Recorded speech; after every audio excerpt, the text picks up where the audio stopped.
Early Blitz wins made Nazi Germany look unstoppable. But wars aren't highlight reels, they're choices. These are 29 fatal calls that burned fuel, bled time, and handed the Allies exactly what they needed: space to learn and time to build. We'll keep it clean, sourced, and focused on strategy, not spectacle. 1. The halt order at Dunkirk. With British and French forces cornered near the French Channel port known as Dunkirk, Hitler backed a stop order on German armor, expecting Luftwaffe, the German Air Force, to finish the job. That pause let Britain's fleet, the Royal Navy, and hundreds of little ships run Operation Dynamo and lift approximately 338,000 troops across the Channel. Britain kept its army's backbone and its will to fight, preserving the only Allied base able to blockade, bomb, and eventually stage the 1944 return to Europe. Sometimes the pause button saves the level for the other team. 2. Botching the Battle of Britain. Early Luftwaffe strikes hit RAF, the Royal Air Force airfields, and Britain's chain-home early warning radar, exactly the system that guided fighters to incoming raids. When the bombing switched to London and other cities, pressure came off those air bases and masts, pilots got breathing room, and sortie rates stabilized. Without air superiority, Operation Sea Lion, the planned invasion, was a non-starter. The English Channel stayed an Allied moat, and Britain remained a launch pad for the long war. 3. No viable plan to beat Britain. Operation Sea Lion had pageantry, not logistics. No air or sea supremacy, no landing craft in the numbers needed, no sustainment plan. Leaving Britain unconquered meant a permanent Allied airbase and springboard back to Europe. Invasion without ships is just an expensive swim. 4.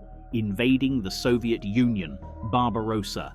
Betting the USSR would collapse in one season misread distance, climate, reserves, and industrial depth. Early advances outran supply as Rasputitsa, Russia's seasonal mud and winter slowed movement. Soviet land forces, or the Red Army, replaced losses while factories evacuated east beyond the Urals and ramped output. What was planned as a blitz became a grinding war of attrition Germany couldn't win. Many historians call it the single biggest mistake of the war. Once the knockout failed, the conflict turned into a multi-front production race the Reich was structurally unable to win. 5. Splitting the 1942 Summer Offensive, aka Case Blue, chasing Stalingrad, an industrial city on the Volga River, and the Caucasus oil fields at the same time stretched German lines over wide rivers and open steppe, with thin, under-equipped flanks and brittle supply. Those flanks, held largely by Romanian and Italian armies, collapsed under Soviet counter-offensives. 6th Army was encircled inside Stalingrad, while the oil goals slipped away. The split focus bled armor, burned fuel, and forfeited the ability to secure either objective, handing Moscow the initiative for good. 2 objectives, 0 victories. 6. No retreat orders. Stand fast orders, no retreat directives, sounded tough and got units pocketed. Trading space for time is Defense 101. Instead, veteran formations were told to hold exposed salients until encircled and destroyed, burning irreplaceable NCOs, non-commissioned officers, and officers. The result was a hollowed army with fewer cohesive units to anchor mobile defense or launch counterattacks later, short-term pride for long-term collapse. 7. Declaring war on the US. After Pearl Harbor, Hitler declared war on the US, openly uniting America with Britain and the USSR. He turned the world's biggest industrial base into an enemy. That's why you don't mess with the US, especially its factories. 8. Purging and intimidating capable generals. Professionals, Halder, Guderian, Rundstedt, and others, were fired or frozen out. Strategy drifted from staff analysis to ideology plus micromanagement. When leaders fear truth, plans get polite and wrong.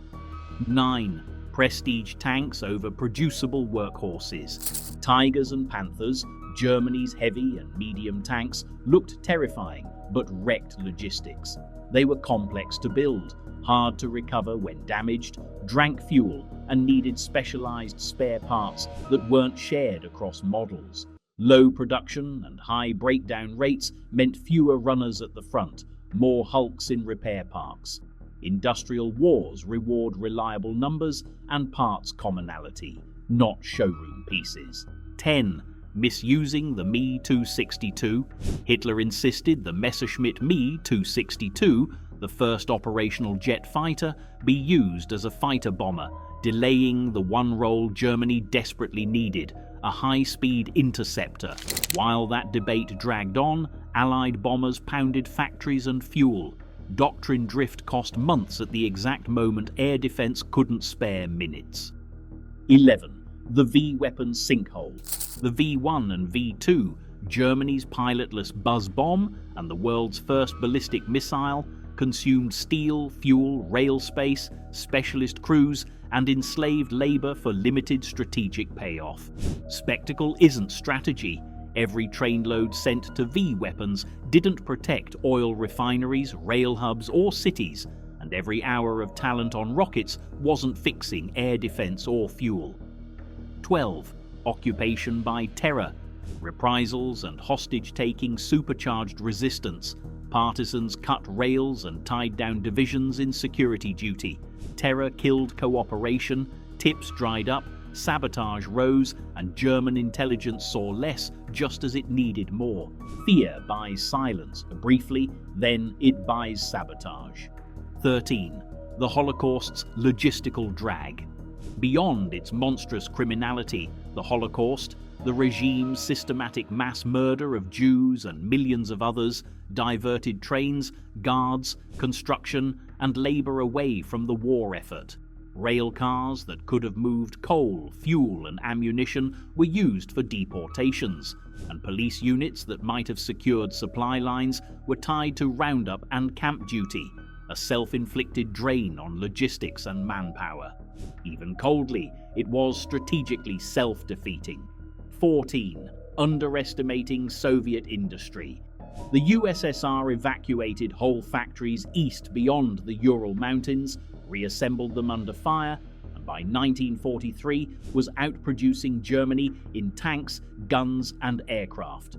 Standardization and rugged designs turned steel into units fast, letting the Red Army replace losses faster than Germany could win battles. You can't outfight an assembly line forever.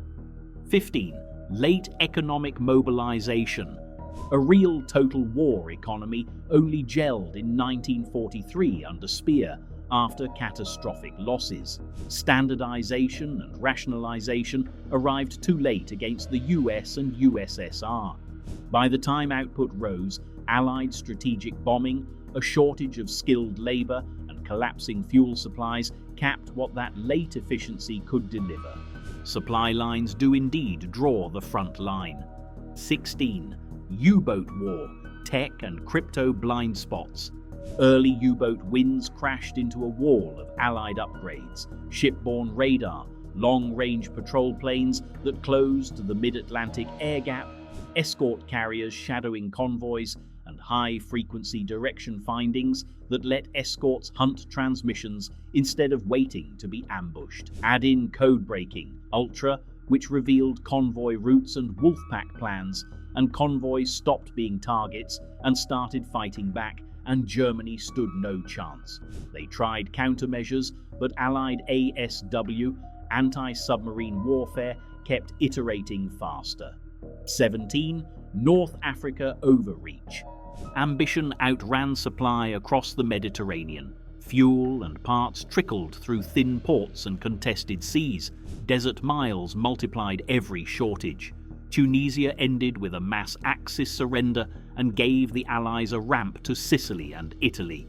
That defeat cost the Axis approximately 250,000 prisoners and, more importantly, ceded air and naval bases that enabled Sicily and Italy, forced Germany to divert divisions south, reopened the Mediterranean to Allied shipping, and exposed the Reich's soft underbelly. 18. Norway. Strategic win, naval loss. Seizing Norway in 1940 secured bases and ore, but crippled the surface fleet with irreplaceable losses. Later, Germany lacked sea power to smash Arctic convoys or shield Atlantic approaches. The campaign cost the Kriegsmarine most of its modern destroyers, especially at Narvik, whilst damaging and/or sinking key cruisers, thinning trained crews Germany couldn't replace. That forced a shift from sea control to fleet in being and sporadic raiding. Big ships like Tirpitz sat in Norwegian fjords, tying down British capital ships and bombers, but rarely changed outcomes. Meanwhile, Allied convoys to Murmansk and Arkhangelsk kept sailing under growing escort, and Germany leaned harder on U-boats because its surface arm was spent. 19. The Balkan detour before Barbarossa. Intervening in Yugoslavia and Greece in spring 1941 burned units, fuel, and time right before Russia. Whether or not it nudged the invasion date, it eroded readiness for a campaign already racing the seasons. The mountainous fighting and the Crete operation chewed up vehicles and cost the paratroopers so heavily that Germany abandoned large airborne assaults. Panzers and trucks needed overhaul, rail lines and bridges had to be repaired, and several divisions were left behind as Balkan garrisons to police rising partisans, shrinking the spearheads for the east. This side quest turned out to be a main loss. 20. Kursk, attacking a fortified salient, late. Operation Citadel slipped until the Red Army layered minefields and anti-tank belts. Germany attacked anyway, spent elite formations for yards, then faced massive counter-offensives. The failed push bled irreplaceable armor reserves and ceded the strategic initiative to Moscow for the rest of the war. 21. The Ardennes Gamble, 1944.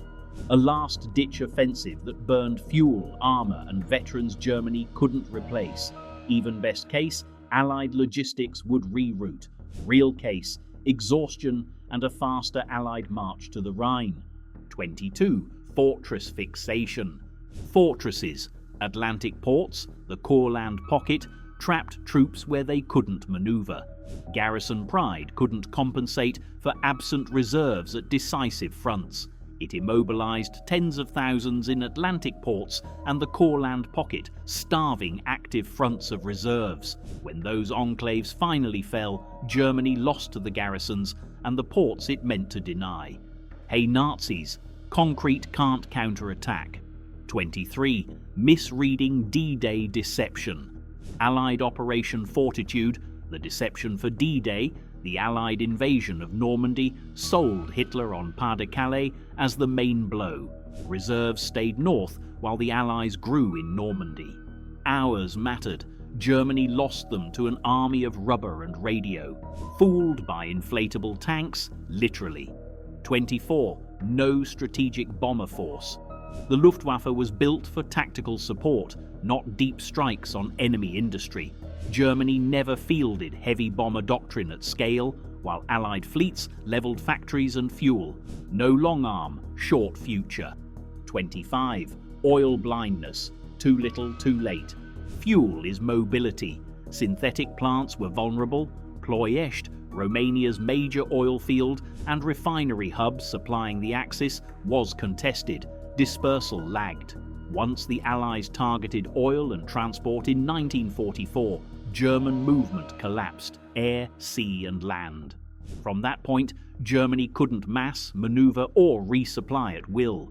Offensives shrank into local counterattacks while the Allies set the pace to the war's end. 26. Equipment chaos. Too many models, calibers and tweaks meant spare parts nightmares. Repairs slowed, cannibalization rose, availability fell.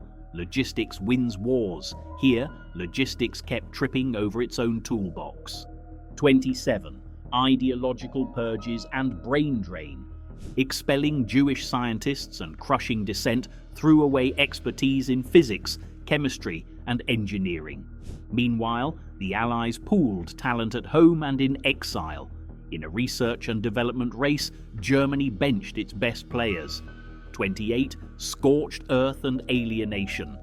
Destroying infrastructure during retreats, a scorched earth policy meant to deny the enemy, punished civilians, hardened resistance, and stripped away rail, power, bridges, and depots Germany might have used in any later defense.